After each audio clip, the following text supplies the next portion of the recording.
Thank you so much po. Thank you so much.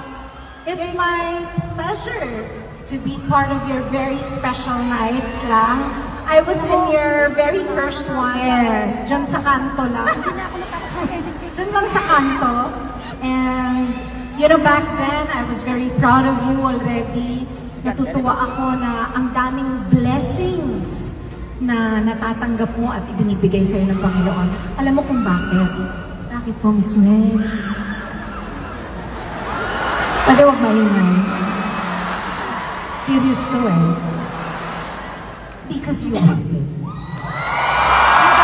You waited, and you waited for a long time. And I'm sure a lot of those times you were already questioning if it's ever gonna come your way.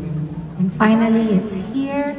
So we are all very proud of you. Lahat ng taong nandito ang ipinunta, ikaw. Hindi kami.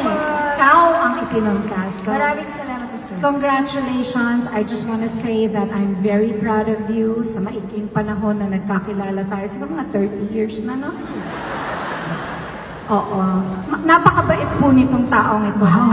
Kaya ang masasabi ko lang ay, Sir! Thank you so much, Miss Reg. Alam niyo naman po, isa ka po talaga sa mga inspirasyon ko ever since. Ano And ba? tama ka, Miss Reg, yung unang concert ko na doon ka rin po sa kabilang kanto. Tuloy. And to be fair po, parehong walang TF. Ganyan ka ba? Alam ko yun, may TF ako! Ay! Ala! Yung TF mo napunta sa akin. Ganun po ka-generous ang Chris Regine Velasquez Alcacid. Isang mo naman. Ooh! Malabit na siya rin.